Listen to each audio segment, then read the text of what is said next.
we will be discussing about the basic functions of management. So what are those basic functions of management? So first, we have the planning. Next is organizing, staffing, directing, and controlling. So what is the planning function? Planning is the primary management function, the one on which all others depend. Managers engage in planning, develop strategies for success, establish goals and objectives for the organization, and translate their strategies and goals into action plans. To develop a long-term strategies and goals, managers must be well informed on a number of key issues and topics that could influence their decisions. Understanding the strategic planning process.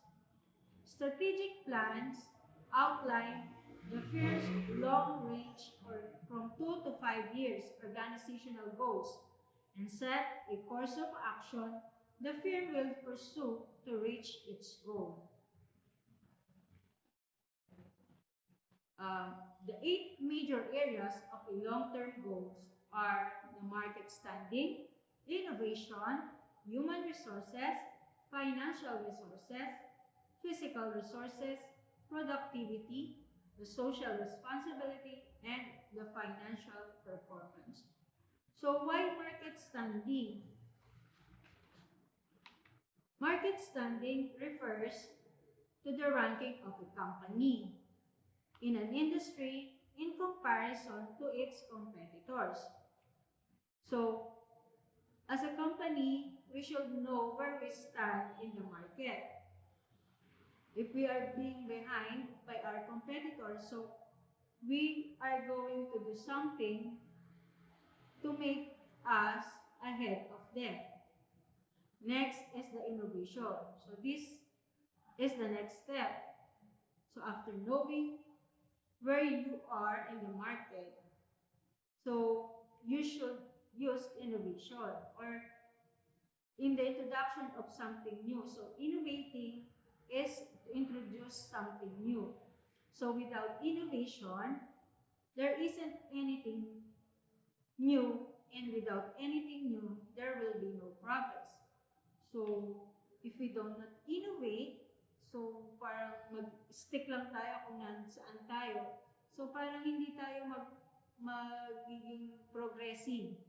Baga kailangan sa isang company ay lagi tayong may bago ng bago na naipoproduce para sa mga customers. So, syempre, ang customer, naghahanap yan ng naiiba.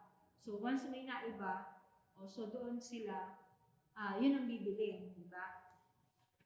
Okay, so kailangan ng innovation sa isang company.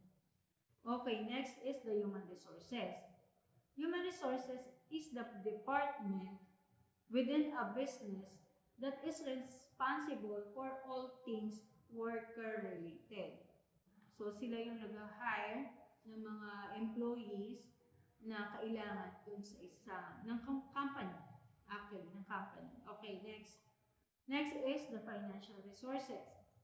Financial resources are used to carry out the main operations of the business, like buying of goods and services, and to carry out long-term investments.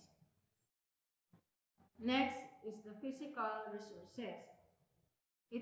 These are the equipment, materials, supplies, facilities, and infrastructure that are utilized by your project or become a part of your project deliverable. Next is the productivity. Productivity can lead to generate profit for businesses and greater income for individuals. So the more we produce as a company, the more income for the company and also for the workers. So mas maraming trabaho ang workers, mas marami rin silang income. As well as the company, kung maraming maipoproduce ang mga workers, so maraming maibebenta. So income yan para sa company. Okay, next is the social responsibility. So, being a socially responsible company, we can bolster a company's image and build its brand. It empowers employees to leverage the corporate resources at their disposal to do good. So what are the benefits of being socially responsible? It helps us improve public image of the company. So na-improve niya, mas nakikilala. They increase brand awareness and recognition. So mas nakikilala si company pag gumagawa tayo ng mga social responsibility. So next, so parang pinopromote na rin natin yung ating company no, pag gumagawa tayo ng mga pagka nagpa-participate tayo sa mga ganun. Okay, next is the financial performance. Financial performance is a subjective measure of how well a firm can be, of how well a firm can use assets from its primary mode of business and generate revenues.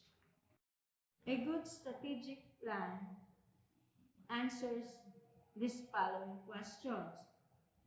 Where are we going? What is the environment? And how do we get there?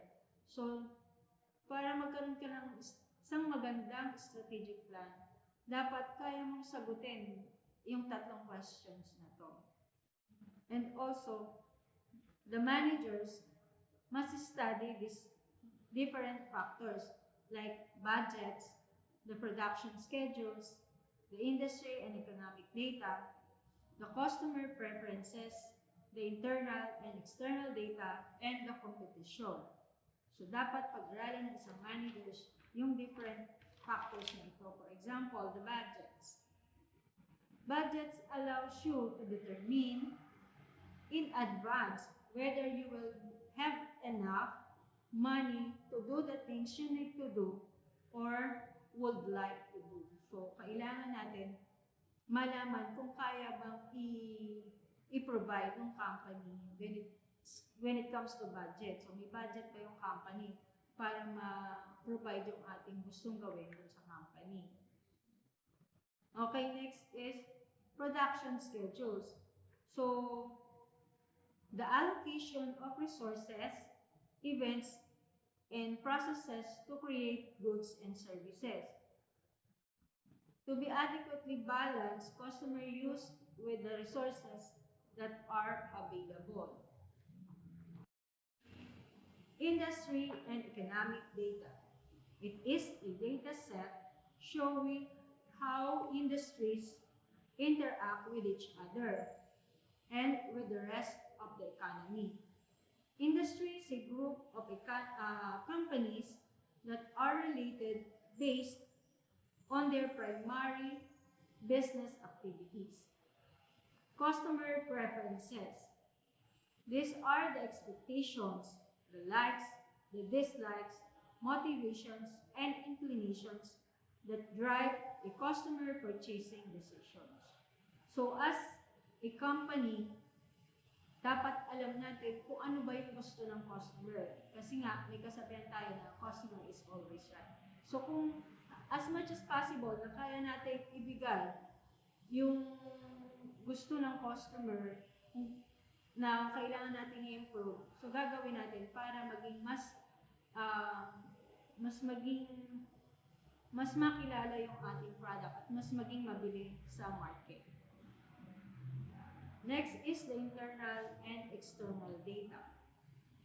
Internal data is information generated from within the business, covering areas such as operations, maintenance, personnel, and finance. While the external data comes from the market, including the customers and the competitors. Next is the competition. So, why competition? So, syempre, kailangan natin na may kakompetensya. Kumbaga, hindi healthy. Kumbaga, kung walang competition. Kung wala kang competition, parang boring, ikaw lang yung nasa market. Parang wala nang ibang choice yung mga tao kundi bilhin yung product mo kasi wala naman iba silang pagpipilian. At saka parang hindi ka mag-innovate, hindi ka magiging progressive. Kasi nga, wala ka namang kakompetensya. Kung ano lang yung available sa'yo, yun lang yung continuous mong gagawin. Hindi ka maghahanap ng panibagong mas maganda at mas tatangkilikin na customer.